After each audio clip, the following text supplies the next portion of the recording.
입니다.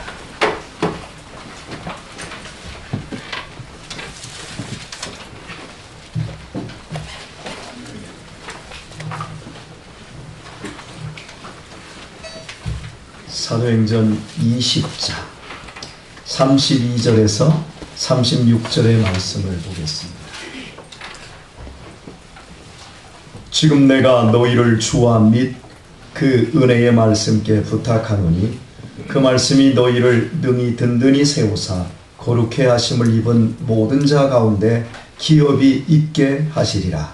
내가 아무의 은이나 의욕을 범하지 아니하였고 너희 아는 바에 이 손으로 나와 내 동행들의 쓰는 것을 당하여 범사에 너희에게 모욕을 부르는 자와 지속하는 것이라고 상상하는 것도 또 주의 길에서 주님이 말씀하신 바 주는 것이 함부로 따라 믿으리 하시는 명을 하여야 할 것이냐. 36절 같이 읽습니다. 이 말을 함으로 무릎을 꿇고 저희 모든 사람과 함께 기도하니. 아멘. 좀 잘 보일 수 있도록 여러분 앉아주시기 바랍니다.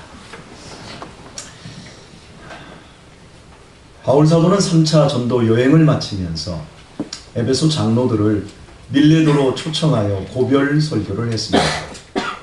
이제 자신의 얼굴을 이 땅에서는 두 번 다시 못 볼 것을 말하면서 유언적인 내용의 설교를 한 이후 그 장로님들에게 에베소 교회를 부탁합니다.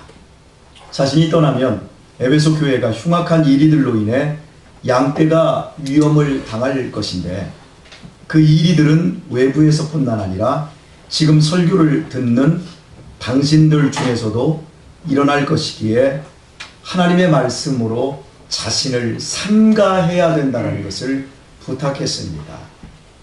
그리고 나서 오늘 본문이 이어지는데 32절 말씀을 뜻을 한번 음미를 하면서 다 같이 한번 읽어보도록 하겠습니다. 시작.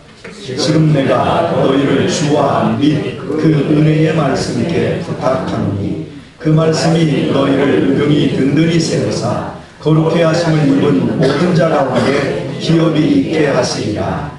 아멘.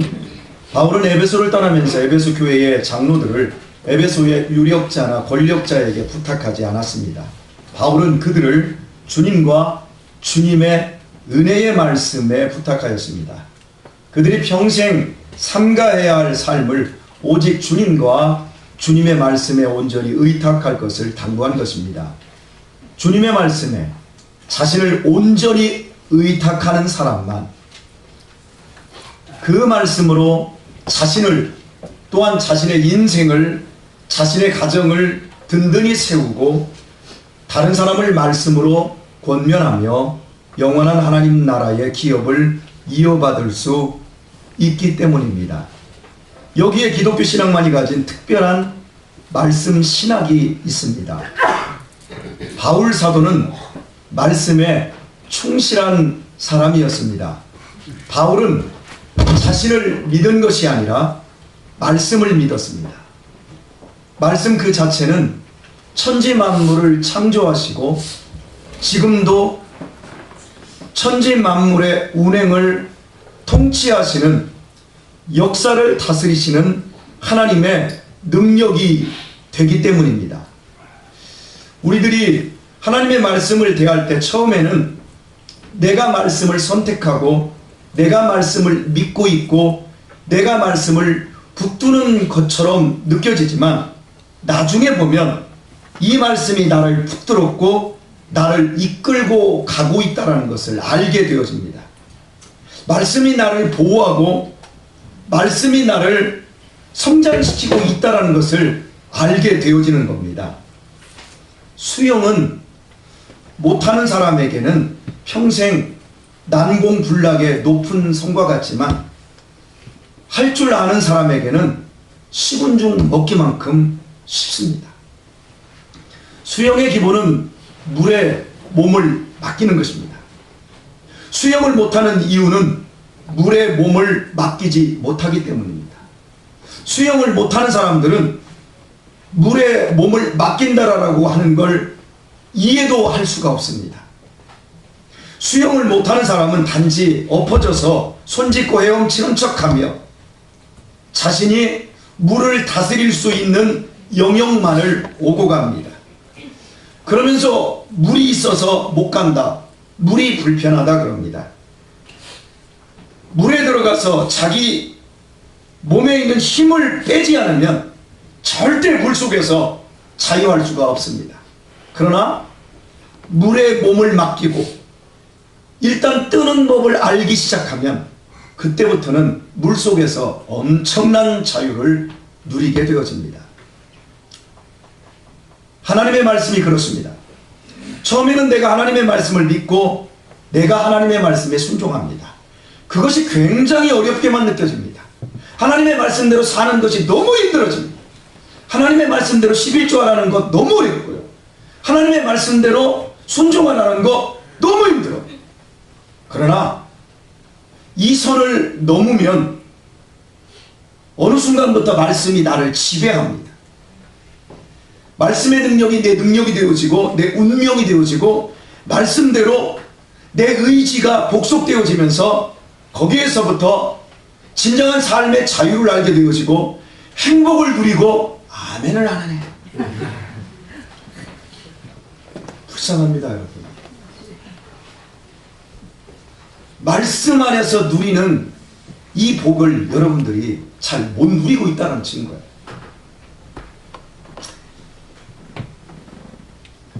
그렇게 말씀 안에서 내 자신이 복을 누리면서 말씀을 순종하면 순종할수록 내 인생이 든든해진다는 걸 알게 되죠. 이것이 성도가 말씀 안에서 누리게 되는 복인데요. 말씀 볼까요? 이 32절 우리가 읽은 대로 지금 내가 너희를 주와 및 그 은혜의 말씀께 부탁하노니 그 말씀이 너희를 능히 든든히 세우사 거룩해 하심을 입은 모든 자 가운데 기업이 있게 하시리라. 성도의 완전한 기업, 성도가 결국에는 가져야 될 기업은 천국입니다.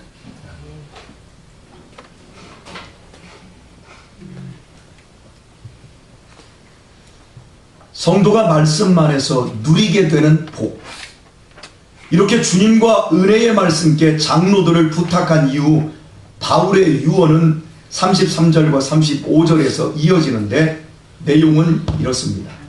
바울은 2000년 전 은, 금, 의복으로 대변되던 세상의 물질을 삶의 목적으로 삼은 적이 없기에 그것을 탐하지 않았습니다. 여러분은 어떻습니까? 은, 금, 의복, 세상의 물질을 혹시 삶의 목적으로 삼고 있지는 않습니다. 오늘 이 부분을 본문이 들춰내고 있습니다. 바울은 천막 제조 기술을 보유했고 평생 결혼을 하지 않은 상태에서 독신이었기에 바울은 자비량으로 전도의 삶을 살았습니다. 즉 자기 손으로 전도에 필요한 모든 경비를 직접 충당하였고 뿐만 아니라 함께 동행하는 사람들의 목까지 채웠다고 밝힙니다. 말씀을 보면 35절에 볼까요? 범사에 너희에게 모본을 보였노니 곧 이같이 수고하여 약한 사람들을 돕고 또 주 예수의 친히 말씀하신 바 주는 것이 받는 것보다 복이 있다 하심을 기억하여야 할지니라. 자기 손으로 전도에 필요한 경비를 충당했습니다. 직접. 뿐만 아니라 평생 약한 사람들을 도우면서 살았던 바울은 예수님께서 친히 말씀해 주신 주는 것이 받는 것보다 복이 있다라는 말씀을 기억하라며 고별 설교를 마칩니다.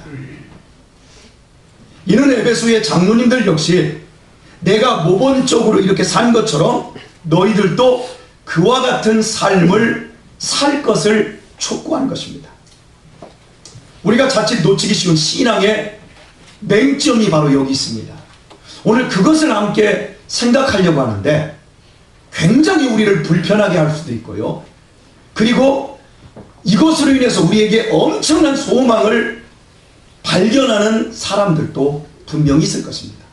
여러분들이 오늘 이 말씀 이게 뒤에 있는 중반과 후반절의 말씀으로 어떤 식으로 갈라지는지 한번 내면에서 스스로 생각을 해보십시오. 성도의 존재와 교회의 사역은 구원 사역입니다. 교회의 많은 사역들을 해야 되는데 교회의 핵심적인 사역은 구원 사역입니다.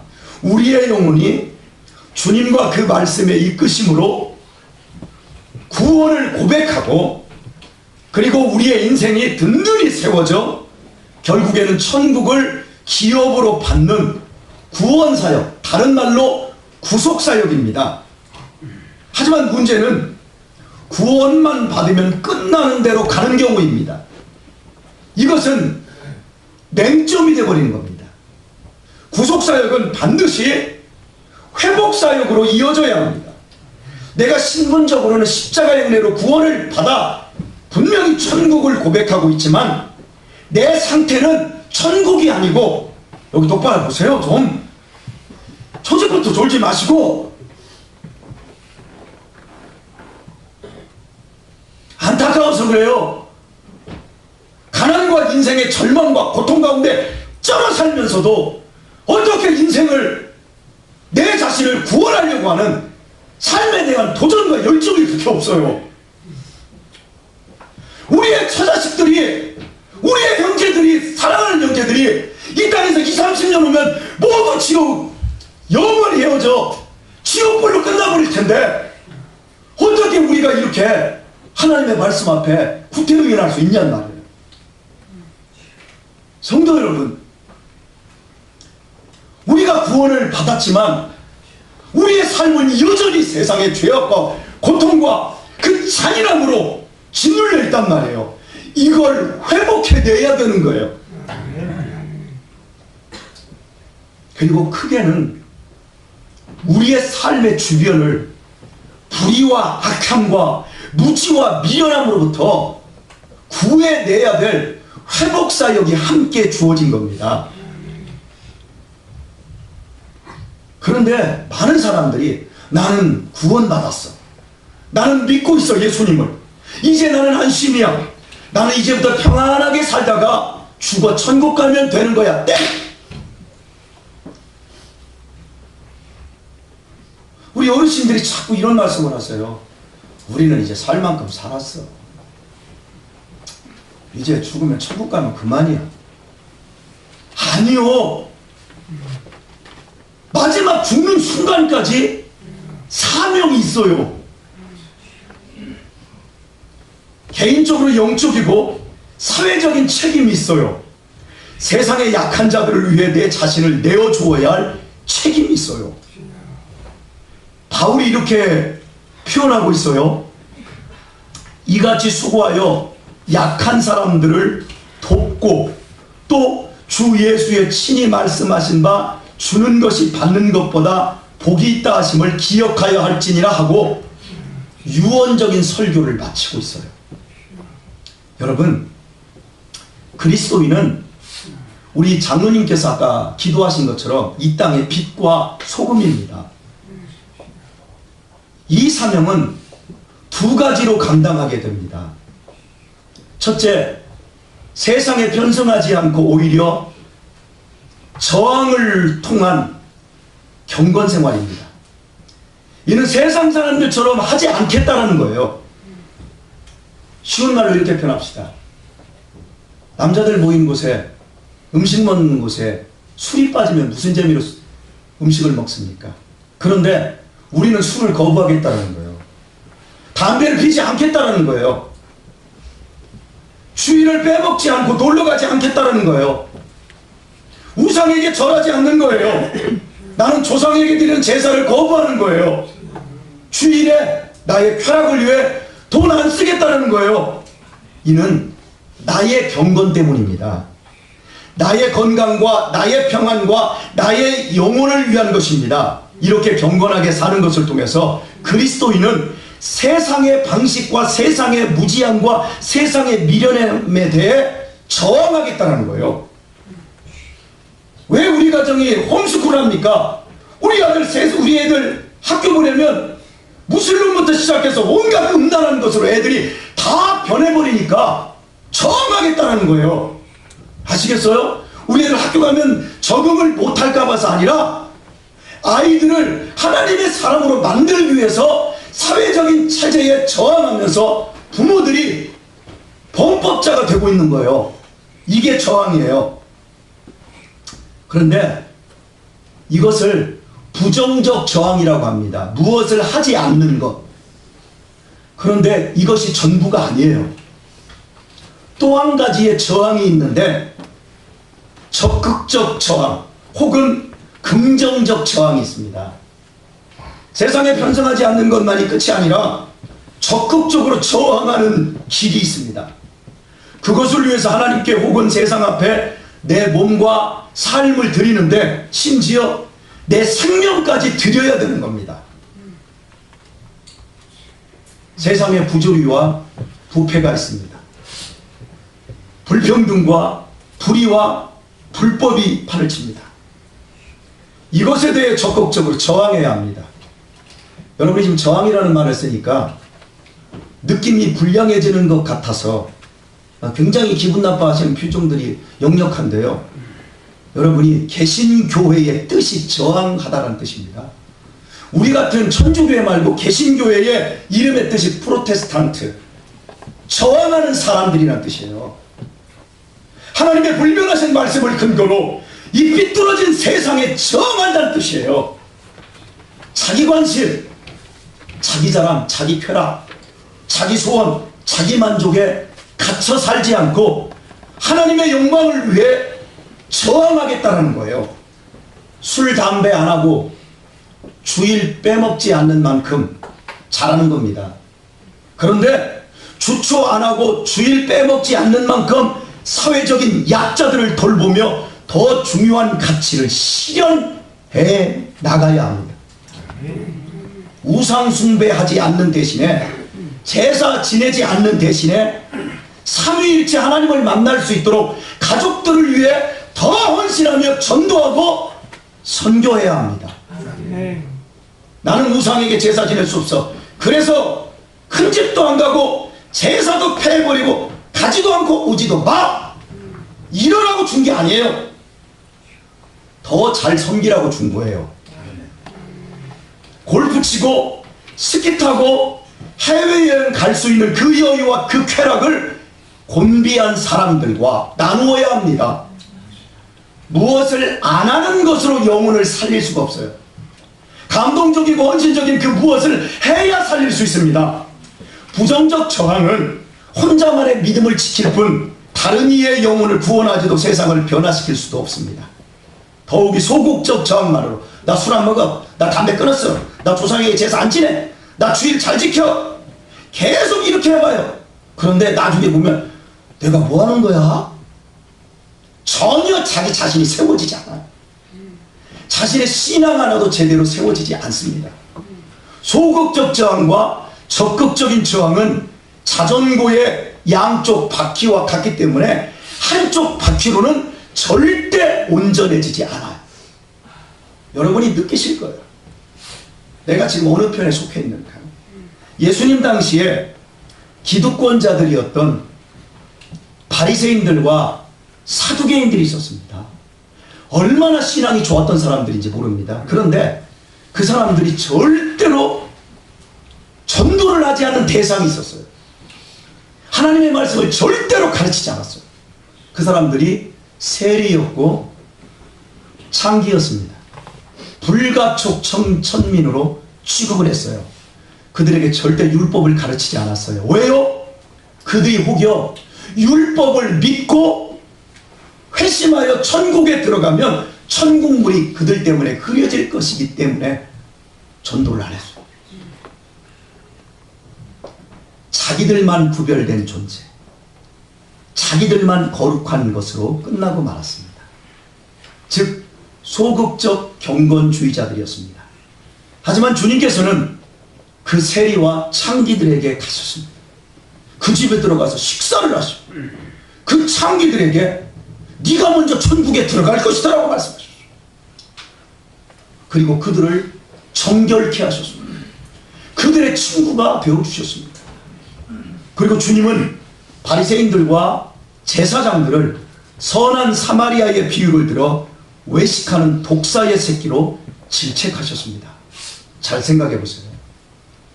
강도 만난 사람이 죽어가고 있는데 제사장, 저 같은 목사 그룹입니다. 제가 제사장은 아니지만요. 목사가 지나가다가 그걸 봤어요. 아, 나 예배 인도해 하고 그냥 지나가 버립니다. 그런데 바리새인들이, 성경을 달달달 외우는 바리새인들이 이렇게 지나가다가 강도 맞는 사람을 봤어요.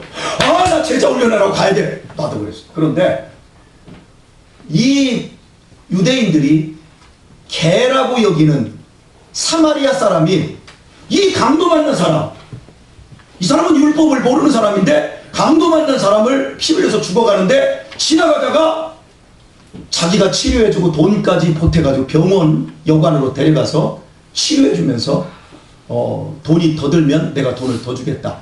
이렇게 얘기해놓고 주님께서 내리신 결론이 누굽니까? 뭡니까? 누가 진정한 이웃이냐? 그리고 주님께서는 이렇게 말씀하십니다. 이 외식하는 독사의 새끼들아. 누구에게? 제사장과 바리새인들에게 이 독사의 새끼들아. 임박한 하나님의 진노를 너희가 어떻게 피할 것이냐? 이렇게 말씀하죠.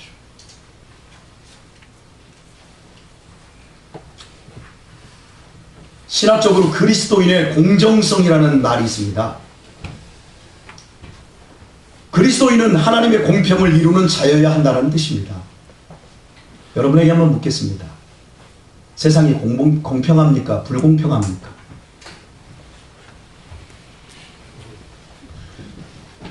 세상이 공평합니까? 불공평합니까? 기득권자들은 태어나면서부터 죽을 때까지 금수저 물고 있습니다. 3포세대, 5포세대, 7포세대 헬 조선과 같은 현실에 처한 사람들과 태어나기 전에 수십억을 가진 사람과 같습니까? 절대 공정하지 않습니다. 이 땅이 만들어진 이후 이 사회체제가 공평해 본 적은 단 한 번도 없습니다. 언제나 어디서나 기득권 세력이 만들어졌고 그들에 의해 공평은 어김없이 무너졌습니다. 그럼에도 지금까지 이 세계가 공평하게 유지되는 이유는 하나님의 거룩한 편들기가 있었기 때문입니다. 하나님은 강자의 편이 아닙니다. 하나님은 기득권 세력 편이 아닙니다. 하나님은 약자들의 편입니다. 유약하고 나약한 자들의 하나님이십니다. 성경을 보십시오. 하나님은 고아와 과부와 떠도는 나그네의 하나님이라고 말씀하십니다.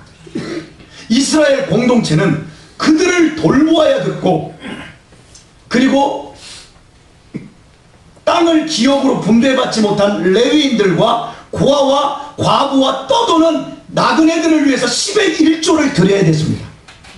그걸 가지고 그들을 먹이고 그들을 구제해야 됐습니다. 심지어 6년만 농사를 짓고 7년째는 농사를 못 짓게 했습니다. 안식년이라고 해서. 그러면 그때 과수원이나 이런 데서 저절로 이렇게 농사가 되어지는 건 모두 고아와 과부와 나그네들의 몫이었습니다. 농사를 쉬어야 했습니다. 그리고 밀을 비다가 밀 전체를 다 베버리면 안 됩니다. 밀 한쪽 구탱이를 남겨둬야 됩니다. 그리고 막 비다가 이삭이 막 떨어져 나가고 콩이 막 떨어지잖아요. 그럼 그걸 주우면 안 됩니다. 반드시 고아와 과부와 나그네들의 몫으로 남겨둬야 합니다. 이게 사회적 정의였어요. 이게 하나님의 말씀이에요. 만약 이들이 자기 목만을 더 챙기기 위해서 이 사람들을 돌보지 않고 하나님의 말씀을 순종하지 않으면 하나님이 그 고아와 과부와 나그네의 배고픔의 고통과 신음소리로 기득권자들의 부를 다 빼앗아 버립니다. 어떤 식으로 빼앗아요? 적들이 쳐들어와서 싸그리 전쟁으로 다 빼앗아 가버렸습니다. 약자들을 편드시는 하나님의 편파성을 통해서 공평하지 않는 이 땅에 하나님의 공의와 정의를 이루어 나가고 계십니다. 그래서 그리스도인은 항상 나보다 연약한 자를 생각해야 합니다. 나도 힘들어, 나도 어려워, 나도 빛이 있어, 나도 죽겠어. 그런데 나한테는 하나님이 계시고 나한테는 멀쩡한 사지 육신이 있어요. 근데 나도 힘들고 나도 어렵고 나도 괴롭고 나도 앞길이 깜깜하지만 나보다 더 한심한 사람들을 기억해야 합니다. 밥을요 먹으면서 굶는 사람들을 기억해야 돼요.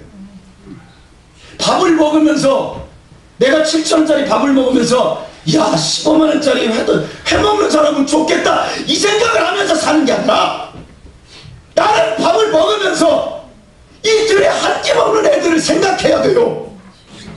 그리고 그들에 대한 책임감을 가져요. 내 옆구리 만져보면서 내가 쓸데없이 많이 먹어서 내가 먹을 때 5초에 한 명씩 굶어 죽어가는 사람이 내가 살찌는 거 그 사람들에게 나눠줬으면 그들을 수십 명 수백 명을 살릴 수 있었을 것이라고 생각하고 살아야 합니다. 이것을 잊으면 안 돼요. 도와주어서 복을 받는다라는 개념으로 가기 전에 이것은 하나님 나라의 공정성입니다. 더 연약한 자들을 기억해야 하는 것, 약자들의 아픔에 관심을 가져야 합니다. 내 돈을 쓰면서도 내가 힘들게 벌었는데 내은아 내가 힘들게 벌었는데 내가 내 돈을 그래서 쓰면서도 가난으로 고난당하는 사람들에 대한 아픈 마음과 책임감을 가지고 도와줘야 합니다. 여유 있는 돈이 생기면 내 자식 자동차 사주고 내 새끼 좋은 옷 메이커 입혀주는 것, 그리고 나 치장하기 전에 사회적 약자들을 위한 나눔을 먼저 생각해야 합니다. 그것이 우리의 숙제입니다. 왜냐하면 하나님의 마음이 거기에 있기 때문입니다. 하나님의 사람은 하나님의 마음의 떨림의 진동을 느끼는 사람들입니다. 여러분이 처음 만난 사람과 함께 말이 통한다는 것은 공감할 수 있는 마음의 떨림이 일어났다는 얘기예요. 어떤 사람이 좋던가요? 대화가 되는 사람이 좋지요. 그런 사람하고는 친구도 되고 결혼도 할 수 있지요. 하나님과 우리 사이에 떨림이 없으면 기도가 안 돼요. 하나님과 내 사이에 떨림이 일어나지 않으면 예배에 앉아서도 조를 밖에 안 와요. 무료해지는 거예요. 찬송을 해도 아무런 느낌이 없는 거예요. 하나님의 떨림이 나의 떨림으로 느껴지는 것, 그 상태가 성령의 감동입니다. 괜히 당신 평안합니다, 하나님이 함께 해줘, 좋아가지고 마음에, 이게 성령의 감동이 아니라 내가 떨지 않아야 되는데 나랑 아무런 상관이 없는데 약한 사람들의 이야기를 들으니까 막 내 가슴이 떨려요. 내가 할 책임이 없어요. 나와 전혀 상관이 없어요. 그런데 책임감이 느껴지고 저거 내가 해야 될 것 같아. 마음이 떨려요. 그것이 하나님이 주시는 마음인데 이런 마음 가져보셨나요? 내 새끼가 돈 달라고 막 할 때 성질 부릴 때 그때 떨리는 마음이 더 있어요? 생각해보세요. 작년 6월 아프리카 우간다에서 사역하고 있는 총회 파송 선교사님이 이런 편지를 올려놓았더라고요. 그 이디아만이라고 아주 흉악한 독재자가 나라를 어마어마하게 망쳐놨어요. 한 150만 명 이상을 죽여버렸어요. 중령으로 쿠데타 일으키고 장기 집권하면서 얼마나 상처를 받은 나라인지 몰라요. 여기에 내전과 기근으로 인해 고통받는 땅에 33살짜리 선교사님이 들어가서 자기도 33 아이들 있지 않습니까? 그런데 거기에 가가지고 학교를 세운 거예요. 학교라고 해야 포장 쳐놓고 이제 애들 불러가지고 공부 가르쳐주는 건데 사실은 애들이 먹을 게 없으니까 애들한테 빵을 나눠주기 위해서 학교를 세운 거예요.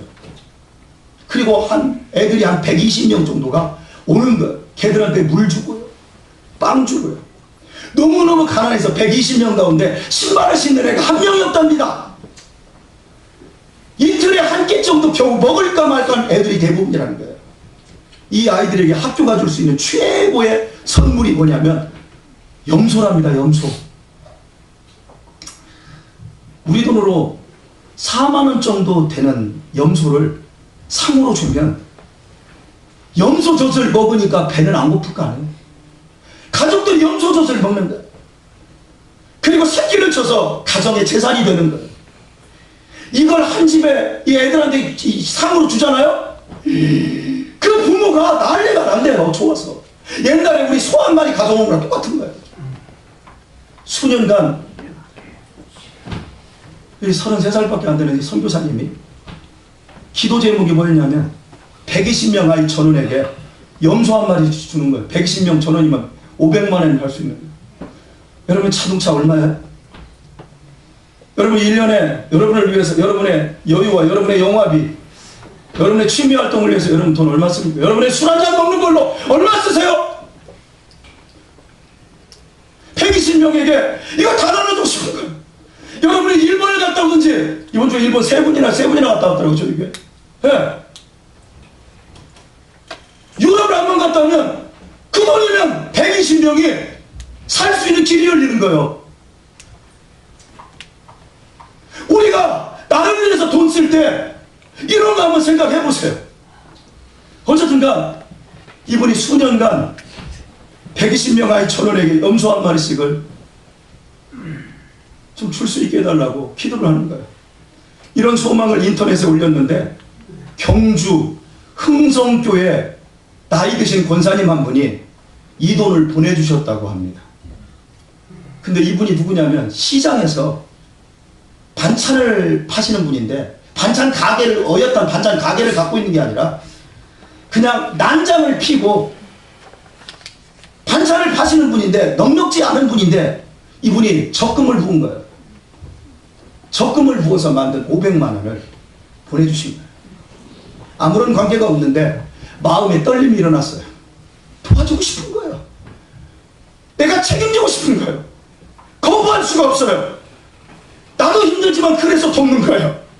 120마리의 염소를 트럭에 싣고 마을에 들어왔을 때 온 마을 전체가 해가 어두워질 무렵에 이 트럭에 120마리 염소가 들어왔는데 온 마을 전체가 밤새도록 춤을 치고 모닥불 펴놓고 밤새도록 춤을 추면서 잔치를 하더라는 거예요.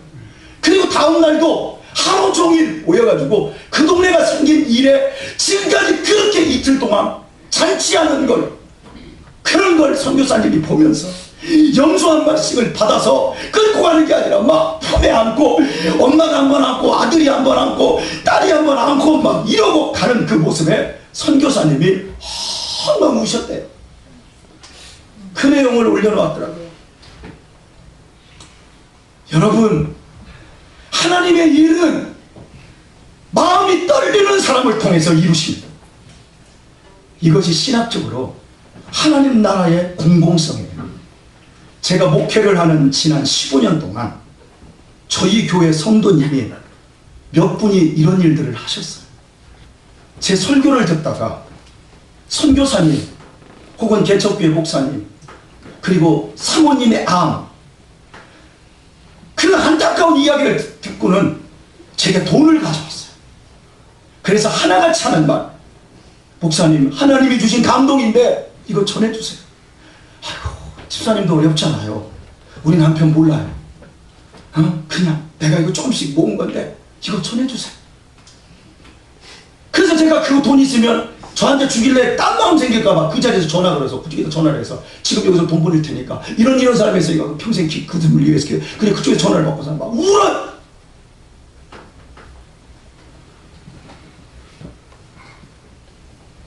여러분, 그분들이 지금 신앙생활을 어떻게 할까요? 든든히 세워졌어요. 이것이 하나님의 거룩한 편들기이고 그리스도의 공정성이고, 이것을 행할 때 우리는 신앙이 건강해지고 더 든든해지는 거예요.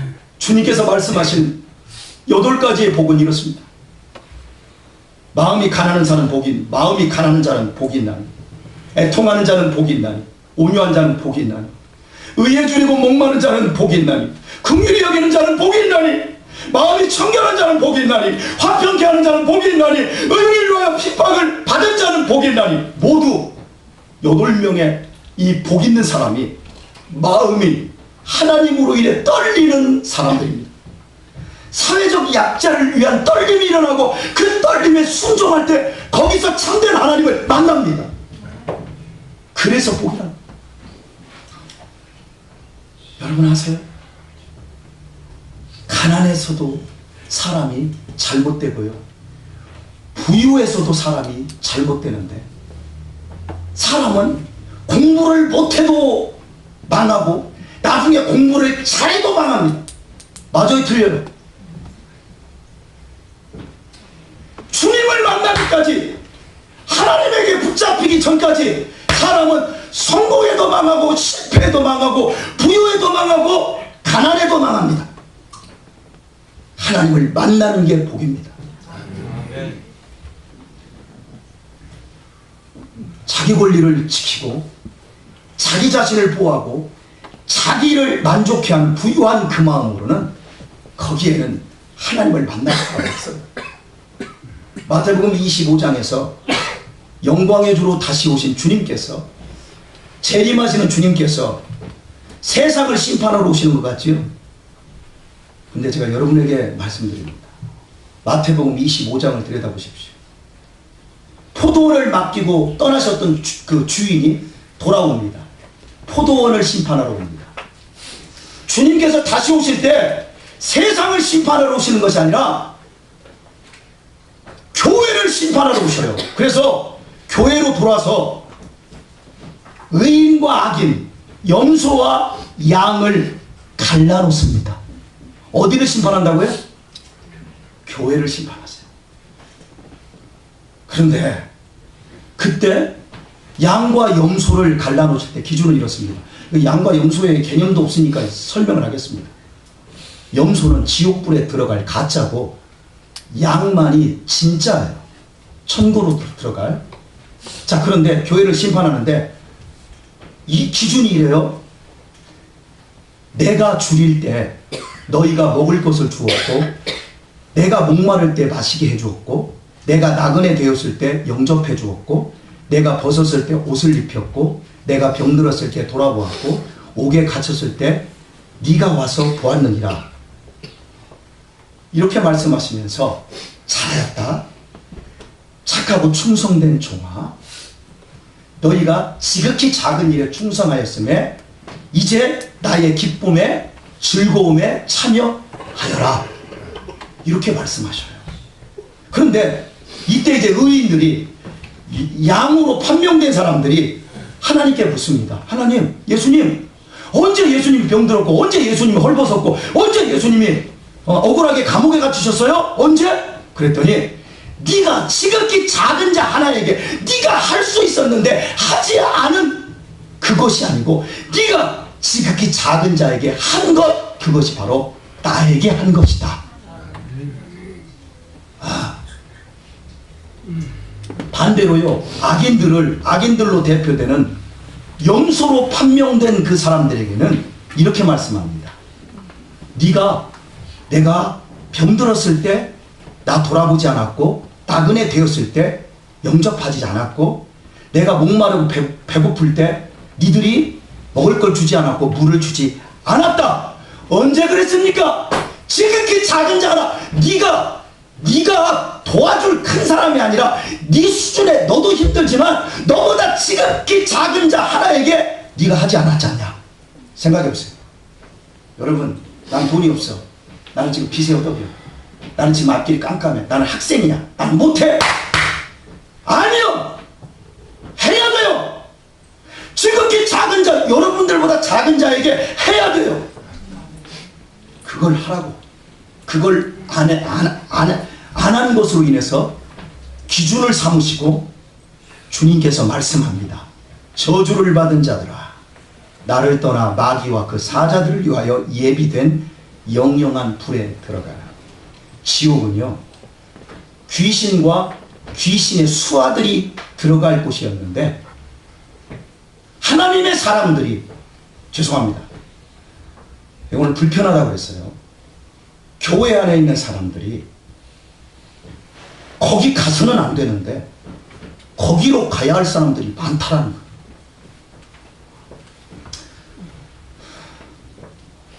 신앙을 어떻게 생각해?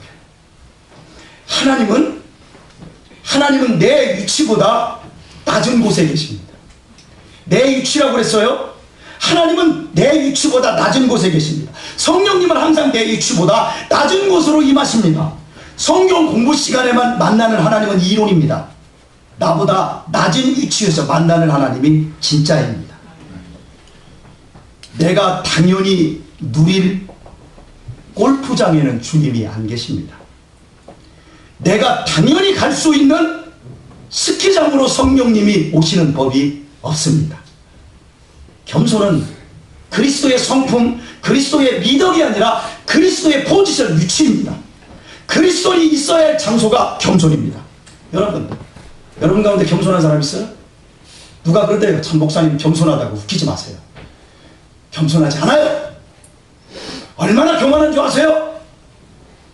우리 가운데 겸손한 사람은 하나도 없어요.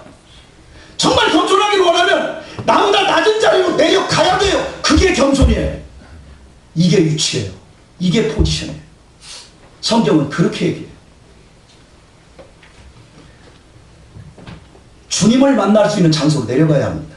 주님을 만나는 그 낮은 장소로 내려가지 않으면 마지막 날에 나는 양이라고 생각하고 있다가 염소로 판명받을 수 있습니다. 조심하십시오.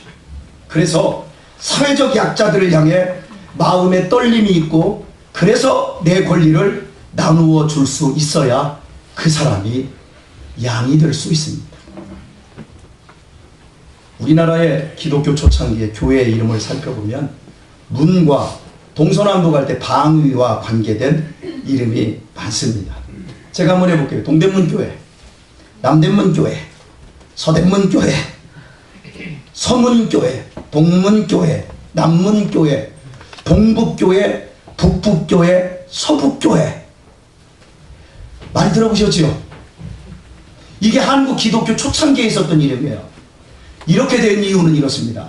조선 마렵에 서울을 비롯 평양, 전주, 대구, 부산 같은 대도시들은 성벽이 둘러 있었습니다. 성이 둘러 있었습니다. 성벽 안은 기득권자들이 살고 성 밖은 천민들이 삽니다. 성은 양반과 부자들의 기득권을 지키는 보호장치였습니다. 한국교회 초창기 기독교는 이 성 안으로 들어가지 못했습니다. 성 안에 사는 집권층은 복음을 배척하고 성 밖의 하층민들이 복음을 받아들였기에 그들이 모이는 장소는 성 밖이었습니다. 그래도 모이는 장소를 확실히 하기 위해서는 성의 방위, 동서남북을 따라 혹은 문을 따라 이름을 지을 수밖에 없어서 남대문, 서대문, 동문, 서문, 남문 이런 식으로 교회 이름을 지은 겁니다. 이렇게 한국교회 초창기 교회 이름만으로도 기독교의 자리가 어떠했는지를 분명히 알 수 있겠지요. 주님의 마음이 머물고 주님의 눈길이 향하는 낮은 곳에 교회와 성도의 자리가 있었습니다. 기득권자들의 기득권에 저항하며 약자들의 고통을 분담했습니다. 주초 안 하고 주의를 어기지 않고 조상에게 제사 지내지 않는 것으로 끝나지 않았습니다. 학교를 세우고 병원을 운영하며 그들의 호주머니에 쌈짓돈을 내서 학생들과 다음 세대들을 먹이고 공부시키고 그들을 치료했습니다. 그렇게 하여 이 민족의 악습들을 폐하고 병폐를 바로잡고 여자들과 아이들의 인권을 상장시키며 변화시켰습니다. 사회를. 그러면서 성 밖에 있던 교회들이 하나 둘씩 드디어 인정받으면서 성 안으로 들어왔습니다. 드디어 중앙에 자리 잡기 시작했습니다. 중앙에 자리 잡아서도 제일 좋은 자리에 자리 잡기 시작했습니다. 그래서 60년대 이후 교회 이름이 중앙과 제일이라는 이름이 많아지기 시작했습니다. 성탄제일교회, 경기중앙교회, 서울중앙교회, 인천중앙교회, 인천제일교회, 대구제일교회, 제일중앙이 그때부터 교회 이름이 등장하기 시작한 겁니다. 교회가 더 이상 변방이 아니라 교회가 기득권자가 되기 시작한 것입니다. 그러더니 90년대로 넘어오면서 교회 이름이 형용사와 부사로 바뀌었습니다. 사랑의 교회, 소망교회, 풍성한 교회, 더 큰 교회, 기쁜 교회, 온누리 교회. 교회의 기득권을 더 견고히 하는 이름들로 바뀌어버린 겁니다. 드디어 2000년대 교회가 국회를 지배하고 2000년대 들어오면서 안수 집사님, 장로님들, 권사님들이 국회의원의 60%가 달했습니다. 국회를 지배하고 경제를 지배하고 청와대 대통령을 2명씩이나 집어넣고 청와대를 지배하고 검찰총장이 장로님이 되고 다 지배하게 되었습니다. 그러더니 서울의 핵심인 강남을 지배하게 되었습니다. 사랑의 교회, 소망교회, 명성교회, 광성교회, 강남까지 지배하게 되었어요. 그런 결과 오늘날 우리 조국교회는 어떻게 되었습니까? 지금 우리 한국교회가 정말 주님과 그 말씀으로 견고해졌고 교회가 천국의 기록으로 세상을 빛과 소금으로 섬기고 있나요? 변명할 수 없는 성추문과 세습과 돈 가지고 싸움박질하는 것으로 인해 지금 한국교회가 어찌 되었는지 여러분 다 아시잖아요. 제자훈련 열심히 했습니다. 저도 열심히 했습니다. 그런데 신앙은 소극적 경건 속에 갇혀 있었습니다. 우리 같은 보수교회들이 그랬다는 얘기예요. 그 많은 훈련과 열심은 하나님의 말씀을 이해하고 동의하는 것으로 끝나버리고 영으로서 육신을 이기는 삶은커녕 오히려 육신으로 더 많은 부를 축적하고 기득권을 누리려고만 했습니다. 더 높은 곳으로만 가려고 했습니다. 그리하여 교회는 소극적 경건 안에서 거대한 소금 덩어리가 되었을 뿐 세상을 살리는 소금이 되지 못했습니다. 결국 우리 사회를 보십시오. 60년대보다 100배 잘 살고 있습니다. 그런데 우리의 삶은 피폐해졌습니다. 전 국민이 불면증으로 잠을 못 자고 우리의 사랑스러운 청소년들의 70%가 우울증 환자들입니다. 인구의 40%가 암으로 죽어가고 알코올 중독과 고혈압, 당뇨병으로 신음하고 모두 비만으로 허덕이고 있고 가정들은 깨지고 청소년들은 탈선하고 있습니다. 낮은 자리에 계신 하나님을 한국교회가 못 만나서 그렇습니다. 우리의 마음에 성령님의 감동이 없어서 그렇습니다. 여러분, 우리의 경건에 하나님이 빠져 계실 수 있습니다. 우리의 자리에 하나님이 계시지 않을 수 있습니다. 우리의 가정에 하나님이 안 계실 수 있습니다. 2014년 2월 송파구의 반 지하방에 월세로 사는 세 모녀가 자살하여 사회적인 반향을 일으킨 사건이 일어났습니다. 큰딸의 만성질환과 어머니의 실직으로 인하여 막내딸, 이제 10대 후반의 막내딸의 아르바이트로는 감당할 수 없는 생활고를 겪었습니다. 결국 마지막 집세와 공과금 70만 원을 둔 봉투와 죄송하다는 메모를 남기고 번개탄을 피워 셋 모두 자살하고 말았습니다. 참으로 마음 아픈 사건이었습니다. 세 모녀는 죽으면서 마지막 월세와 공과금까지 챙겨주는 착한 사람들이었습니다. 그런데 이 사건이 일어났을 때 기독교 사이트 인터넷에 이런 질문이 올라와 있었습니다. 그 사람들이 자살했는데 지옥 갔냐고요. 그리고 거기에 친절하게 어떤 목사님이 신학적으로 성경적으로 그들은 자살했으니까 모두 지옥 갔다. 여러분, 그것이 물을 말이고 그것이 대답이라고 합니까? 제가 답답한 것이 바로 이것이에요. 복음이 그런 거예요? 복음의 핵심이 그런 거예요? 이 사건을 보면서 우리는 하나님 앞에 부끄러워야 되고 죄송해야 마땅하지 않나요? 우리들이 돌보지 못해서 벌어진 일 아닌가요? 자살했으니까 지옥 갔냐고? 물을 일이 아니고 자살했으니까 신학적으로 지옥 갔다고 대답할 일이 아니라 오히려 우리에게 주님께서 물으실 것입니다. 너희가 뭐 했냐? 그 모녀가 마지막 소망이 없어서 죽음의 길을 선택할 때 너희는 뭐 했냐? 너희는 잘 먹어서 살 버리고 헬스클럽 다니고 해외여행 다니면서 더 큰 자에 빠져 있지 않았냐? 너희가 그러고도 양이라고 너 염소 아니냐? 마음속에 부담이 없다는 것 자체가 우리 안에 영성이 죽었다는 뜻입니다. 세월호가 폭삭해서 300명도 넘는 어린 생명들이 죽었을 때 그것을 하나님의 심판이라고 말하는 것이 복음입니까? 부패한 정권의 무력한 대처에 저항하지는 못할 말이죠. 애들 구명목 입혀놨으면 바다로 뛰어내리라고, 배가 빠졌으면 그걸 건져내라고 해군에게 연락하고 해야지. 하나도 안 하고 그냥 머리 볶아대는 대통령 눈치만 보고 있다가 애들 싹 죽었는데 한마디 저항도 못하고, 그것이 하나님의 심판이라고 대형교회가 말할 소리입니까? 내가 당연히 누릴 수 있는 권리를 내려놓고 사회 약자들을 끌어안는 부담감을 가져야 교회이고 그리스도인이에요. 주님을 믿고 은혜의 말씀을 알고 있어도 그 주님과 그 말씀에 온전히 내 자신을 맡기고 순종하지 않으면 기득권 세력이 되어 기득권을 누리기만 하려고 하면 결국 하나님께 버려지는 염소가 되는 거예요.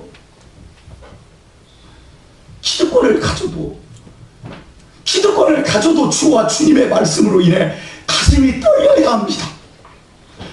돈을 많이 벌어도 성령의 감동은 여전히 와야 돼요. 교회가 커져도 성령의 감동을 우리는 떨어야 돼요. 여러분 죄송합니다. 공부 잘하는 우리 학생들, 공부 잘하는 거 아무 의미 없어요. 왜 공부를 잘해야 하는지를 깨닫는 것이 중요해요. 잘 먹고 안정되게 살기 위해 공부하는 것 별로 의미가 없어요. 노하우가 아니라 노와이를 깨달아야 중요해. 왜 그걸 해야 하는지가 훨씬 중요한 거예요. 돈 많은 거 중요치 않아요? 왜 돈이 많아야 하는지 그 이유를 아는 것이 중요해요. 왜 신앙생활 열심히 해야 합니까? 복 받기 위해서입니까? 복이 무엇입니까? 주님의 마음에 진동하고 거기에 동참하는 거예요. 이것은 너무나 중요한 일이에요. 왜냐하면 주님이 진동하시는 마음을 느끼고 순종하는 자만이 주와 그 은혜의 말씀에 붙들린 양이 되기 때문입니다. 말씀을 맺겠습니다. 우리는 정말로 주님과 그 은혜의 말씀에 붙들린 사람들입니까? 오늘 이 시간 이 불편한 설교를 통해서 여러분에게 어떤 진동이 느껴지십니까? 여러분 속에 혹시 진동이 느껴지십니까? 그렇다면 여러분은 주님께서 책임져 주신 사람들입니다. 그러나 오늘 아무런 진동이 없이 스트레스만 이빠이 받는다면 여러분은 정말 위험한 사람들입니다. 우리 자신을 점검하여 우리 자신을 주와 그 은혜의 말씀께 온전히 붙들어 맬 수 있게 주의 이름으로 축원합니다. 찬양하겠습니다.